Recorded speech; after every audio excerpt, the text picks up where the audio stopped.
बीड तालुक्यातल्या सिरस पारगावमध्ये आता आहे। या सगळ्या महापुराच्या अनेक कथा, कहाण्या, वेदना तुमच्यापर्यंत पोहोचवल्या, पण आता जे तुम्हाला दाखवणार आहे ते अतिशय भीषण असं आहे। त्याचं कारण असं आहे की या महापुरानं इथला भूगोल बदललाय। जेव्हा मी भूगोल बदललाय असं म्हणतोय तेव्हा तुम्हाला लक्षात आलं असेल की नेमकं इथं काय झालंय। इथली जमीन गायब झाली आहे।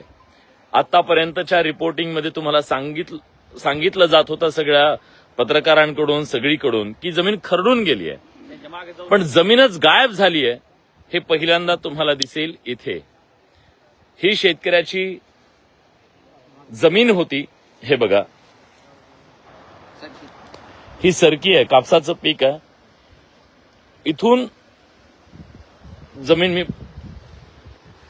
जमीन गेली वाहून, नदीनं प्रवाह बदलला आणि या नदीनं पूर्ण जी जमीन आहे इथली 10 फूट खोल आहे। आता ही जी उंची आहे ती 10 ते 15 फूट आहे।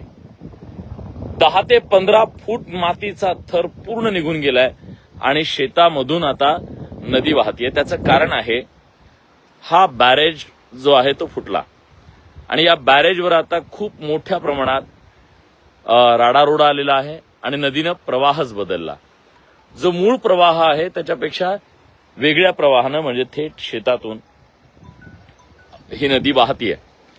त्यामुळे आता फूटभर, 2 फूट इतकी माती वाहून गेली तरी जमिनीचा कस वाहून जातो।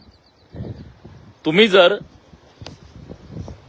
शहरामधल्या कुंड्यांमध्ये माती टाकण्यासाठी अमेझॉनहून जर माती मागवली तर त्या मातीचा भाव आहे 50 रुपये किलो किंवा त्याच्यापेक्षा जास्त। हजारो टन माती इथली शेतकऱ्याची वाहून गेली आहे।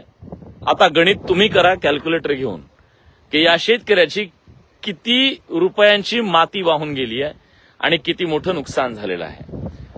बाकी हे पीक तर आडवं पडलंय। दृष्ट लागावी असं हे पीक आलं होतं। एका झाडाला, म्हणजे आडव्या झाले बघा, हे सगळं एका झाडाला, म्हणजे ह्यांची उंची काय असेल, आडवं पडले ते झाड एवढी उंची होती, जवळपास 5 फूट उंच हे झाड होतं। हे बघा, माझ्यापेक्षा उंच 6 फूट उंच, 6 फूट उंच कपाशीचं हे झाड होतं।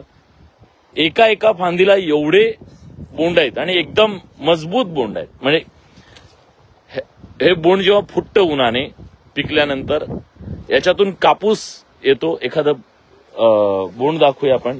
शहरातल्या माणसांना कापूस कुठं लागतो हे कदाचित माहित नसतं, म्हणून मी हे दाखवतोय।